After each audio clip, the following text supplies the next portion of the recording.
Marrakech, bonjour. خلال الشريط الذي بث أمام جلالة الملك تم عرض فيلم مؤسساتي يعرض للمهام الاستعجالية التي ستوكل لمروحية النقل الطبي الاستعجالي، ومن بين مهامها التدخل في مختلف حوادث السير والحالات المستعصية بالمناطق الوعرة والبعيدة عن المجال الحضري.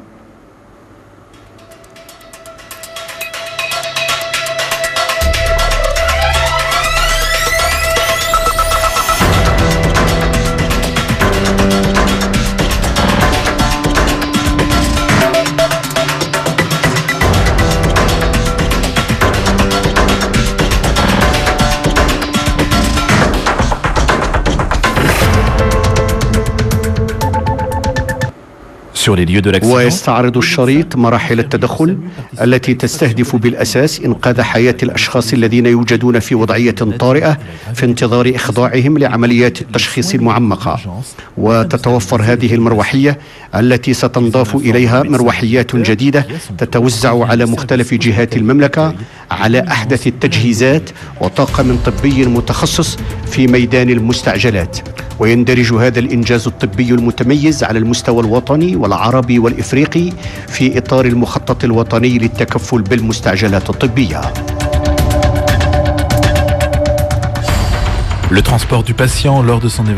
وتباشر هذه المروحية الجديدة عملها الميداني انطلاقا من المركز الاستشفائي الجامعي بمراكش،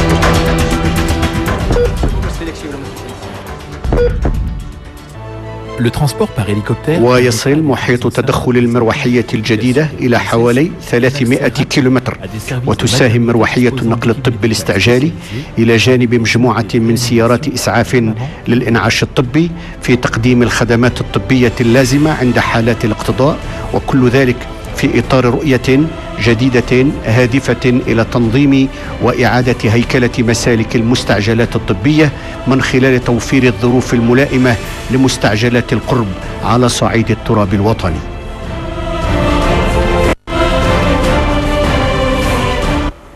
ويتكامل عمل مروحية النقل الطبي الاستعجالي في تنسيق شامل مع جميع المتدخلين في عملية الاستعجال، خاصة قطاعات الوقاية المدنية والدرك الملكي والقوات المسلحة الملكية ووزارة الداخلية ووزارة التجهيز والنقل والقطاع الخاص.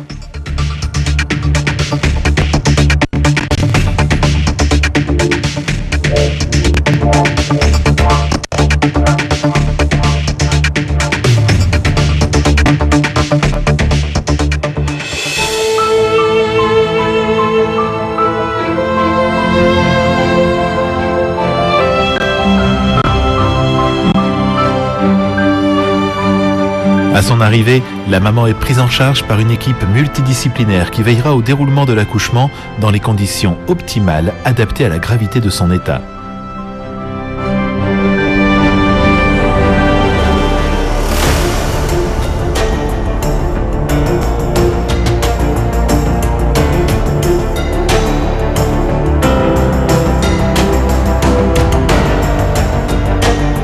Ce dispositif va permettre d'offrir à des situations initialement dramatiques une issue heureuse. وأوضح السيد الحسين الوردي وزير الصحة في مداخلة بالشريط على أهمية استخدام هذه الوسيلة في النقل الجوي الحديثة في مجال الاستعجالات الطبية والتدخل والإسعاف، خاصة بالوسط القروي والمناطق النائية والمسالك الوعرة خصوصا، وأن هذا النوع من المستعجلات أصبح ضرورة ملحة في إطار تحسين التكفل بالمستعجلات ما قبل الاستشفائية. La protection civile, la gendarmerie royale, le secteur privé, le secteur militaire. Nous allons démarrer par cette expérience d'Elesmur à Marrakech avant de la généraliser sur tout le territoire marocain. Nos concitoyennes et nos concitoyens méritent à ce qu'on s'intéresse à leur santé en situation d'urgence. Ils nous font confiance. Nous n'avons pas le droit de les décevoir.